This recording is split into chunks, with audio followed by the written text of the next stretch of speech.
Tiniyak ni Branch Master Wang Guo kay Xu Jingming na mapoprotektahan siya sa Thunder Secret Realm, at magalang namang nagpasalamat ang binata. Nagrelax ang mga tao at inakalang tapos na ang gulo dahil alam nilang hindi mangangahas si Li Kanghai na gumawa ng kaguluhan sa harap ng isang Tier 7 Grandmaster, ngunit biglang kumilos ang nagbabalat kayo na assassin na nasa hanay ng mga tao. Sumugod siya pasulong habang sumasabog ang marahas na madilim na pulang enerhiya mula sa kanyang katawan. Marahas niyang itinulak palayo ang mga nakapaligid na tao. Isang napakalakas na pagsabog ng aura ang sumira sa kanyang pagbabalat kayo. May baliw na ekspresyon sa mukha ang umatake habang ipinapakita ang tunay niyang pagkatao bilang si Bloodkill, isang pulang kasuotang Archbishop ng Heaven's Mandate Sect.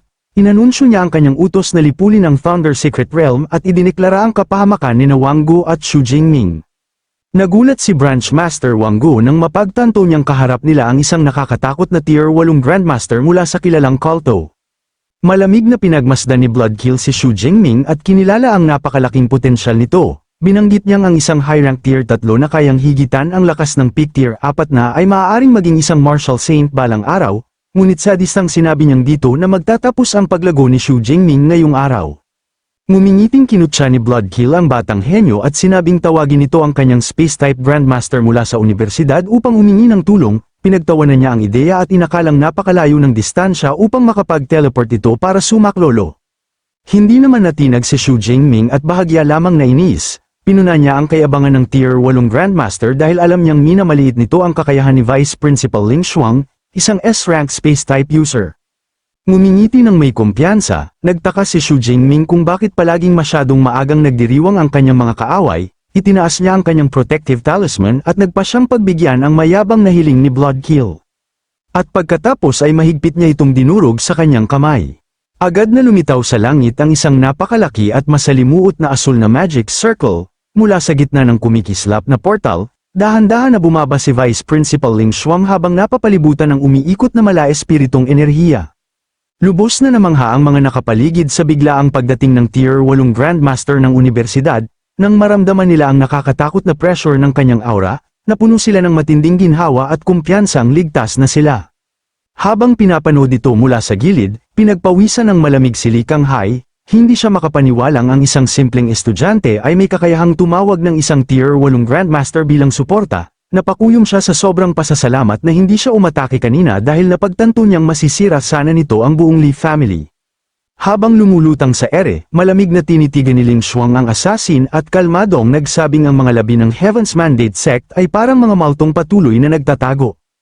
Naguluhan si Bloodkill sa biglaan niyang paglitaw dahil alam niyang hindi dapat lumalagpas sa 500 kilometro ang maximum teleportation distance nito. Ibinunyag ni Ling Xuang ang kanyang patibong, ipinaliwanag niyang sadyang itinago niya ang balita tungkol sa kanyang kamakailang breakthrough dahil tama niyang nahulaan na kakagat dito ang mapilit na mga kultista. Nanlaki ang mata ni Bloodkill habang nararamdaman ang napakalakas niyang aura at napagtantong umabot na si Ling Xuang sa Tier 8 mid-rank Grandmaster. Dahil alam niyang dehado siya bilang isang B-class ability user laban sa isang S-class, agad na nagtangkang tumakas ang natatarantang assassin. Ngunit itinaas ni Ling Xuang ang kanyang kamay at nagpakawala ng isang kumikislap na magic circle habang malamig na sinasabing uli na ang lahat para makatakas pa siya. Agad na nabuo ang isang napakalaking hexagonal energy barrier, ang spatial yin-yang domain, sa paligid ni Bloodkill at tuluyang hinarang ang kanyang pagtakas. Nakulong ang assassin sa loob ng malaking bilog na domain habang si Ling Xuang ay nananatiling may kontrol mula sa labas. Sa isang mabilis na paghampas pababa ng kanyang kamay, nagpakawala siya ng matalim na crescent ng spatial energy patungo sa kalaban. Ayaw magpatalo ng basta-basta, desperadong nagpakawala si Bloodkill ng sunod-sunod na madilim na pulang enerhiya upang kontrahin ang pag-atake habang sumisigaw na hindi magiging ganoon kadaling patayin siya. Sumabog ang marahas na banggaan ng kanilang magkasalungat na kapangyarihan sa loob ng barrier habang sabay na sumugod ang dalawang mandirigma sa isa't isa. Sa ibaba naman, ligtas na pinanood ni Xu Jingming at Branch Master Wang Guo ang malalakas na shockwave ng pula at asul na enerhiya na paulit-ulit na sumasabog laban sa pinatibay na dingding ng spatial domain, na siyang nagpoprotekta sa paligid laban sa pagkawasak. Nang mapagtantong magtatagal ang mataas na antas ng laban, agad na pinamunuan ni Wang Guo ang mga tauhan sa lupa, inutusan niya ang mga supervisor at si Instructor Wu na manatili upang suportahan ng Vice Principal, habang ang isa pang grupo ay nakipag-ugnayan sa Thunder Martial Arts Hall upang ilikas ang mga sibilyang nasa paligid. Pinayuhan ni Wang Gu si Xu Jingming na lumikas kasama si Supervisor Jiang para sa kanyang kaligtasan, ngunit magalang itong tumanggi at piniling manatili. Naisip ni Xu Jingming na kung tatakas siya ay lalo lamang niyang guguluhin ang sitwasyon para kay Vice Principal Ling Shuang, kumpiyansa siyang walang laban si Bloodkill kay Ling Shuang, at kahit sa pinakamasamang sitwasyon ay kaya naman siyang i-teleport nito sa ligtas na lugar. Isa pa, naisip niyang napakabihirang pagkakataon ang masaksihan ang labanan ng dalawang Tier 8 Grandmaster, kaya mahalaga itong matutunan. Makalipas ang kalahating oras, natapos din ang matinding laban. Marahang lumapag si Ling Shuang sa wasak na lupa habang nakatayo sa ibabaw ng sugatan at pagod na si Bloodkill. Ubos na ang enerhiya ng assassin at bumagsak itong nakadapa sa konkreto matapos matalo. Habang pinagmamasdan ng bumagsak na Grandmaster, napunta ang isip ni Xu Jingming sa kanyang system at naisip kung ilang ability points kaya ang makukuha niya mula sa pagpatay sa isang expert na naglinang ng God's Blood Secret Art. Sa malapit naman, pawisan na namang si Jiang Luo sa napakalakas na kapangyarihan ni Vice Principal Ling. Sinabi niyang mula pa lamang sa simula ay lubusan ang nakontrol at nalamangan ng assassin kaya tiyak na pagkatalo lamang ang kahihinatnan nito.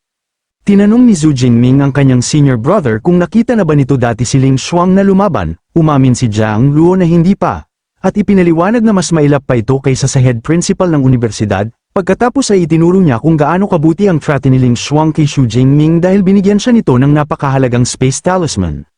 Napabuntong hininga si Xu Jingming at sinabing iyon lamang ang nag-iisa niyang life-saving item at wala na ngayon yun. Tumawa si Jiang Luo sabay tinapak ang balikat at sinabing napakalaking luho na nga ang magkaroon kahit isa lamang. Pabiro niyang tinanong kung inaasahan pa ba nitong makakakuha siya ng isa pa. Dagdag pa niya bilang biro na kapag nagkaroon pa si Xu Jingming ng isa pang talisman, para na ring naging personal niyang yaya si Vice Principal Ling Shuang, biglang lumapit si Ling Shuang sa likuran nila at kalmadong nagtanong kung ano ang pinag-uusapan nila. Nahuling nagchichismisan, nanigas sa takot si Jiang Luo at pautal-utal na bumati sa nakakatakot na Grandmaster. Hindi pinansin ni Ling Shuang ang nakakahiyang sitwasyon at humarap kay Xu Jingming. Binalaan niya itong aktibo pa rin ng Heaven's Mandate Sect. Pagkatapos ay lumikha siya ng panibagong kumikislap na asul na space talisman at iniabot yun sa kanya habang sinasabing durugin niya ito kapag muli siyang nalagay sa panganib. Masiglang tinanggap yun ni Xu Jingming at muntik pa nitong matawag siyang yaya bago agad na itama ang sarili. Habang pinapanood ang eksenang yun, lubos na hindi makapaniwala si Zhang Luo. Sa isip niya ay halos mapasigaw siya nang makita niyang binigyan na naman ng Vice Principal ang binata ng isa pang napakamahal na artifact, na para bang pinatutunayan ng biro niyang naging yaya na talaga ito ni Xu Jingming. Pagkatapos noon ay lumapit si Ling Shuang kay Branch Master Wang Gu upang magbigay ng mga utos para sa magiging resulta ng insidente. Hiniling niyang manatiling lubos na lihim ang tunay na detalye ng laban. Sa halip, inutusan niya itong maglabas ng peking pampublikong pahayag na nagsasabing malubha siyang nasugatan at pansamantalang hindi magagamit ang kanyang space-type abilities. Agad namang sumang-ayon si Wang Gu na isagawa ang plano dahil nauunawaan niya ang panlilinlang. Sa isip niya ay pinuri niya ang napakatalinong taktika ni Ling Shuang, na pagtanto niyang kapag naniwala ang Heaven's Mandate Sect sa peking balita, kusang mahuhulog ang mga ito sa kanyang patibong at maaaring mawala na naman ang kulto ng isa pang Tier 8 Archbishop. Nagdagdag pa si Ling Shuang ng isa pang kondisyon para kay Wang Gu. Ang mga record ng laban ni Xu Jingming ay kailangang manatiling lihim upang maitago ang tunay nitong kakayahan bago ang National University League. Matapos maayos yun, tumigas ang ekspresyon niya habang ibinanggit ni Wang Gu na may nangyari kay Xu Jingming sa laban nito laban sa Li family. Dahil dito, kinundina niya ang mga ginawa ng Li family at sinabing ang pagpatay para sa kayamanan at pananahimik sa biktima ay mga kasalanang hindi mapapatawad. Mahigpit niyang hiniling na malaman kung saan nagtatago ang pinuno ng pamilya na si Li Kanghai. Sa matinding takot, agad namang lumapit si Li Kanghai. Mahigpit siyang pinagalitan ni Ling Shuang dahil sa pagtatanggol at pagkonsinti niya sa kriminal na gawain ng kanyang mga anak. Idineklara rin niyang isang mabigat na krimen ang sinadya nitong tangkang pagpatay sa isang estudyante. Bilang parusa, hinatulan niya si Li Kanghai ng 20 taong pagkakakulong at tinanong kung tinatanggap nito ang kanyang hatol. Kitang-kitang nabigla si Li Kanghai at namutla ang mukha sa haba ng sentensyang 20 taon.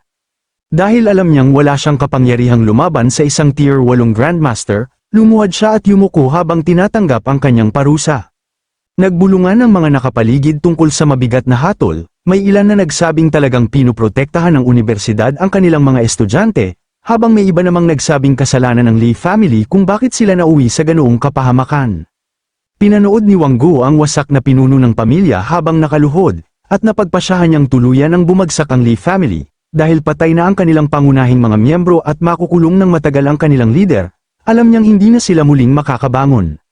Matapos harapin ang Li family, pinayuhan ni Ling Xuang si Xu Jingming na manatiling mapagbantay dahil maaaring puntiryahin siyang muli ng Heaven's Mandate sect. Sinamantala naman ni Xu Jingming ang nakakagulat na mabuti nitong mod at pabirong nagtanong kung makakakuha ba siya ng gantimpala dahil matagumpay siyang nagsilbing pain.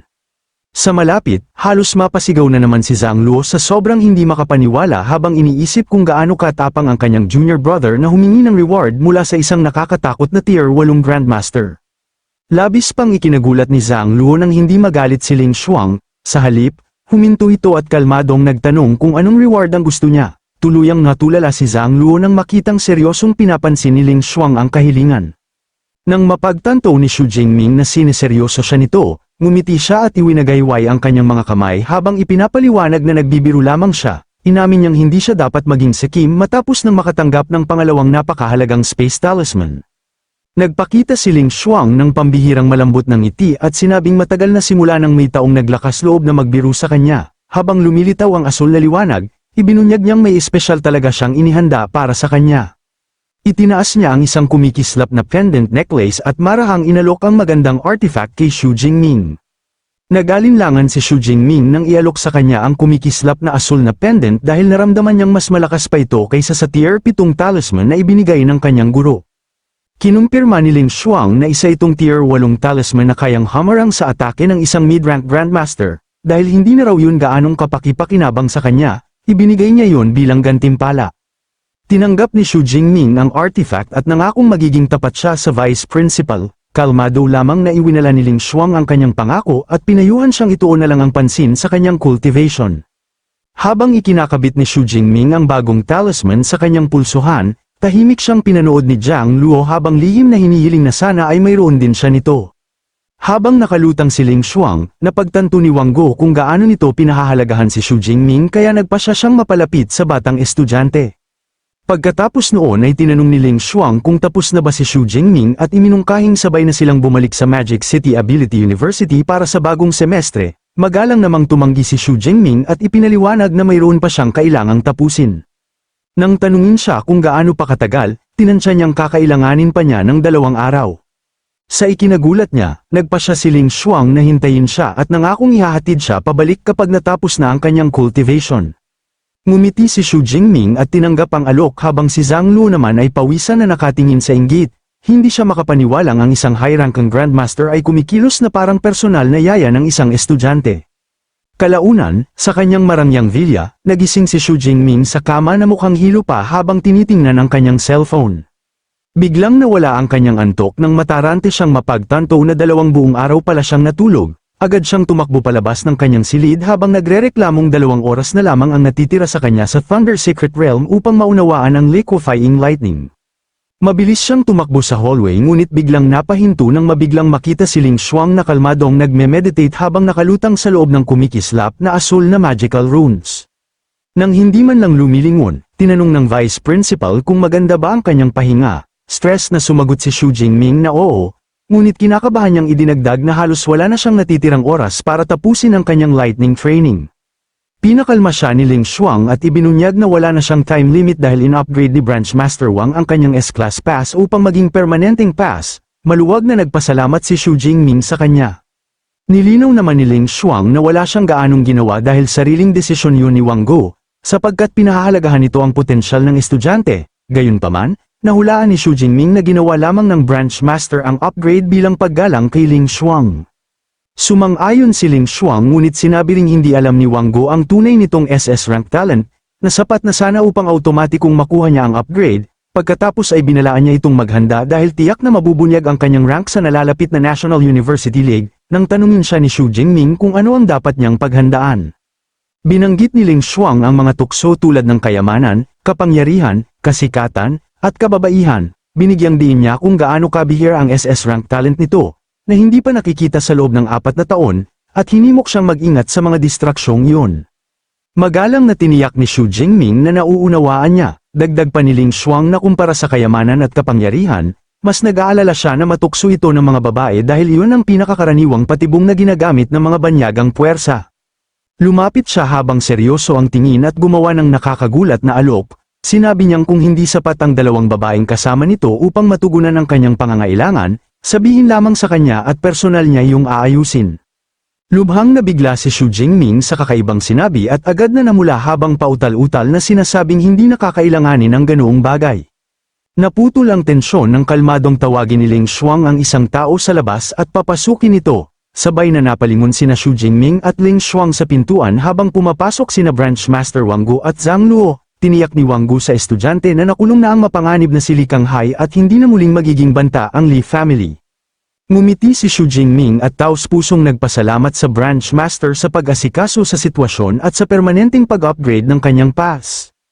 Iwinaksi lamang ni Wang Gu ang pasasalamat at sinabing ginagawa lamang niya ang kanyang tungkulin na alagaan ang pinakamahuhusay na henyo ng bansa. Bilang dagdag na tulong, inanunsyo niyang inayos niya ang 24 na oras na access para kay Xu Jingming sa pinakamataas na palapag ng Thunder Tower.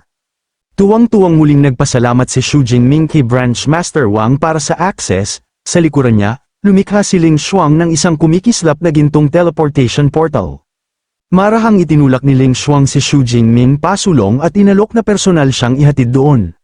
Bago pumasok sa portal, nagpaalam si Xu Jingming sa kanyang senior na si Zhang Luo at nangakong babalik agad sa paaralan pagkatapos ng kanyang cultivation. Kumaway naman si Zhang Luo at sinabing pumunta lamang siya roon upang magpaalam. Pinanood ni na Branch Master Wang Gu at Zhang Luo ang portal habang kumikislap ito bago tuluyang maglaho. Sa Thunder Tower, malalaking bugso ng hilaw na berdeng enerhiya ang patuloy na tumatama sa labas ng gusali. Sa loob ng pinakamataas na palapag, nakaupo ng naka-cross-leg si Xu Jingming habang malalakas na gintong kidlat ang sumasabog sa paligid niya. Habang nasasalamin ang kidlat sa kanyang mga mata, napansin niyang mas dalisay at mas malapit sa pinagmulan ng enerhiya roon kumpara sa naranasan niya sa ika-100 palapag. Iniunat niya ang kanyang kamay at nag-focus habang kinokontrol ang hilaw at marahas na kidlat papunta sa kanyang palad upang maunawaan ang tunay nitong kalikasan. Pagkalipas ng 17 oras, nagbunga rin ang kanyang pagsasanay, ang magulong arko ng kuryente sa kanyang kamay ay nagsimulang magsiksik at maging isang siksik na kumikislap na likido. Binuksan niya ang kanyang mga mata na may nasisiyahang ngiti habang pinagmamasdan ang likidong kidlat na dumadaloy sa kanyang mga daliri. Alam niyang tuluyan na niyang na-master ang liquefaction stage. Tumayo siya at casual na hinubog ang likidong enerhiya bilang isang umiikot at siksik na gintong bola. Napansin niyang kung ihagis lamang niya ang kidlat sa anyong yun ay magdudulot ito ng matinding pagkawasak. Nais niyang suriin ang kanyang lakas kaya tinawag niya ang holographic system interface upang tingnan ang kanyang attributes. Ipinakita ng screen ang kanyang stats, kinukumpirma ang kanyang SS rank ability, mataas na vitality at spirit, iba't ibang combat skills, at mahigit 18,000 ability points. Napagpasyahan ni Xu Jingming na hindi sapat ang 18,000 points upang makapasok sa Tier 4 kaya nagdesisyon siyang i-upgrade muna ang kanyang combat techniques. Plano niyang hintayin ang National University League upang makapag-ipon ng sapat na points para mag-level up. Naalala niya ang nalalapit na survival match tournament na nakatuon sa pangangaso ng mga halimaw. Dahil maraming Tier 4 monsters ang lalabas doon, nakita niya itong perpektong pagkakataon upang mag-ipon ng ability points. Nagpasya siyang gastusin ang kanyang points sa combat techniques kaya in-upgrade niya ang kanyang body forging skill na Indestructible Thunder Body patungo sa ika-5 stage. Isang napakalakas na pagsabog ng enerhiya ang sumiklab mula sa kanyang katawan habang nagbabago siya, naging matingkad at mabagsik ang kanyang buhok sa bagong anyo.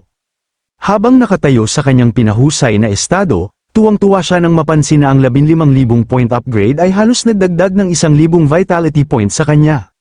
Nang mapagtanto niyang nangangailangan din ng malakas na offensive skill ang kanyang bagong katawan, nagpasya siyang i-upgrade din ang kanyang fist technique hanggang master level. Upang subukan ang kanyang bagong kapangyarihan, humakbang siya pasulong at pinakawalan ng isang Thunder Fist, isang nakapipinsalang bugso ng siksik na gintong kidlat ang sumabog pasulong. Habang sinusuri ang malalalim na bitak sa pinatibay na pader, napangisi siya. Tinatansya niyang sapat na ang kanyang lakas upang mapatay sa isang atake ang isang peak tier 4 na beast at makipagsabayan sa close combat laban sa isang tier 5 monster. Matapos makumpleto ang kanyang training at lumakas ang kanyang kapangyarihan, unti-unting bumalik sa normal ang kanyang magulong buhok habang lumalabas siya sa training room. Pagdating niya sa hallway, muli niyang nadatnan si Vice Principal Ling Xuang na nakatingin sa kanya ng may pagtataka. Sinabi nitong bagamat naabot niya ang liquefaction stage, napakabilis ding lumakas ng kanyang katawan. Itinago ni Xu Jingming ang sikreto ng kanyang system at sinabing sinwerte lamang siya at nag-breakthrough ang kanyang Indestructible Thunder Body Technique hanggang 5th stage. Naalala ng Vice Principal na ang teknik na yun ay nilikha ng kanyang guro. Naalala rin niyang personal niyang inaprubahan noon ang kahilingan ng kanyang guro para sa isang napakahalagang SS Rank Tier 8 Thunder Tyrannosaurus Blood Essence upang tulungan ang cultivation nito. Nang matapos ang kanilang gawain sa Thunder Tower, lumikha si Ling Xuang ng isang gintong teleportation circle at naghanda silang bumalik sa universidad. Samantala, sa loob ng isang engranding Gothic castle, dalawang nakahod na tauhan ang nagulat sa pinuno ng Heaven's Mandate sect na napatay ni Ling Xuang si Archbishop Bloodkill. Naloko ng panlilinlang ng universidad, sinabi nilang malubhang nasugatan si Ling Xuang at hindi na nito kayang protektahan si Xu Jingming. Tinanong nila kung maaari nang ipagpatuloy muli ang kanilang assassination attempts. Sabik na sabik sa pagpatay, isang nakahod na kultista na may matutulis na ngipin ang voluntaryong kumuha ng misyon at nangakong siya mismo ang papatay sa batang henyo.